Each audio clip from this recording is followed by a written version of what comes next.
नमस्कार, मैं रूपा रजक सदीनामा की ओर से आ गई हूँ लेकर दिनांक 25 अप्रैल 2023 का संपादकीय लेकर, जिसका शीर्षक है तारिक फ़तेह का जाना, जिसे लिखा है हमारे सह संपादक राकेश अचल जी ने।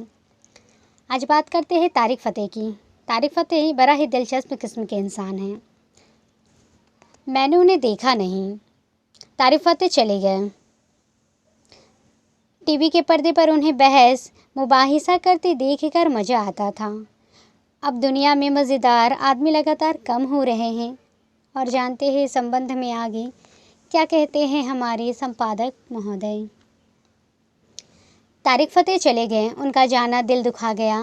तारिक से कभी मिला नहीं, मिलना भी नहीं चाहता था। फिर भी तारिक एक दिलचस्प इंसान थे। टीवी के पर्दे पर उन्हें बहस मुबाहिसा करते देखकर मज़ा आता था। अब दुनिया में मज़ेदार आदमी लगातार कम हो रहे हैं। तारिक के हिंदी उर्दू शब्दकोश में तमाम अर्थ हैं। उनके नाम के जितने भी अर्थ हो सकते हैं वे सब कहीं ना कहीं थोड़े बहुत तारिक फ़तेह में मौजूद थे।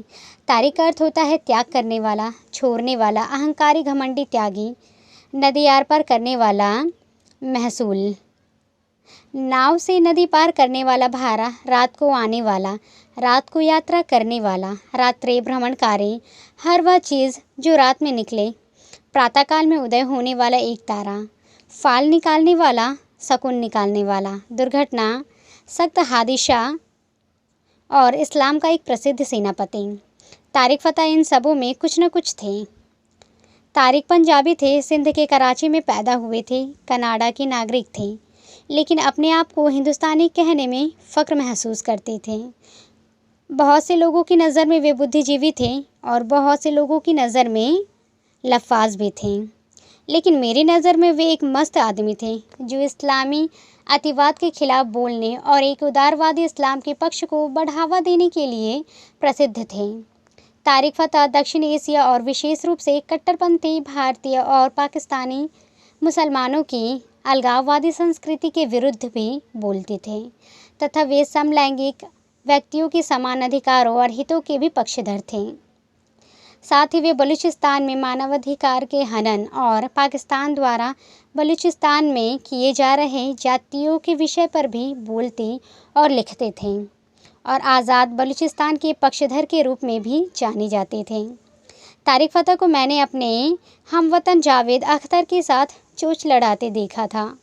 बड़ा मज़ेदार मुबाहिसा था वो। तारिक कभी कभी जावेद साहब के सवालों से तिलमिला जाते और लगभग घिघियाने लगते थे, लेकिन मैदान नहीं छोड़ते थे। खुद को नास्तिक कहने वाले जावेद अख्तर और पाकिस्तानी कन्नाडाई लेखक तारिक फ़तेह के बीच विचारधारा और इस्लाम को लेकर जुबानी जंग का मज़ा असंख्य लोगों ने लिया। जावेद साहब ने तारिक फ़तेह से पूछ लिया था कि 1947 में उनके माँ बाप ने भारत के बजाय पाकिस्तान को क्यों चुना। बेचारे तारिक क्या जवाब देते। बगले हाँकने लगे थे। जावेद साहब ने पूछा था कि तारिक फ़तेह लगातार मुल्ला का इस्लाम बनना, अल्लाह का इस्लाम का जिक्र करते रहते हैं। ऐसे में मैं उनसे पूछना चाहता हूँ कि क्या वह मानते हैं कि कुरान अल्लाह की किताबी है और इसमें लिखे हुए एक एक शब्द परम सत्य हैं। इधर उधर न घुमाए, हाँ या ना। तारिक तब भी बगले हाँकने दिखाई दिए। मुमकिन है कि बहुत से सवालों का जवाब तारिक साहब के पास न हो, लेकिन वे थे दिलचस्प। उनके जैसे लोग कम ही होते हैं।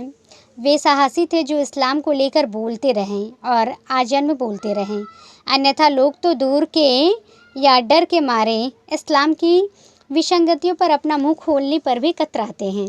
दरअसल तारिक फ़तेह साहब को सुर्खियों में रहना आता था।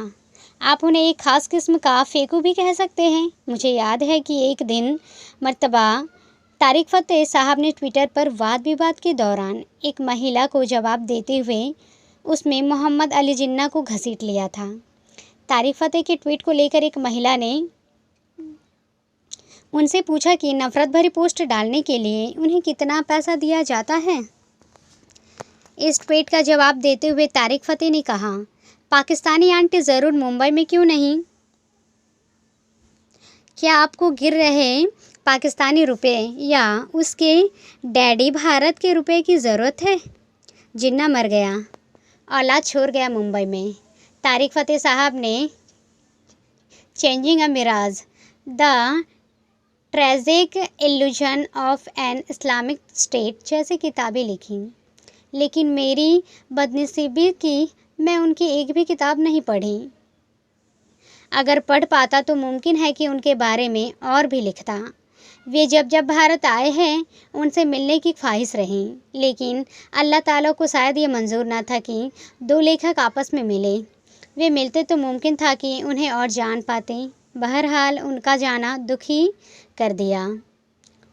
वे सेनेटिक वर्सेस के लेखक सलमान रुश्दी नहीं थे। रुश्दी ने साल 1988 में एक और किताब लिखी थी जिनका नाम उन्होंने रखा सेनेटिक वर्सेस।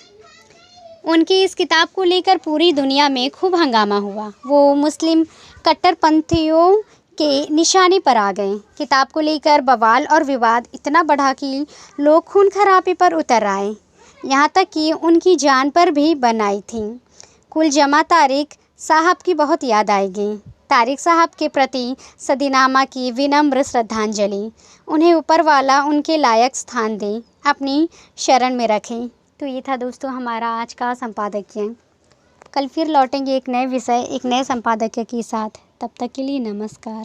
साहित्य का सृजन करते हैं, वो अपने साहित्य में समाज से रिक्त होकर के अपनी रचनात्मक अभिव्यक्ति नहीं कर सकते। इसी के साथ मेरा एक छोटा सा प्रयास है। सुनकर देखो, सुनकर देखो, सुनकर देखो जी। ममता राहुल मोदी बोले, लिखे जितेंद्र जी।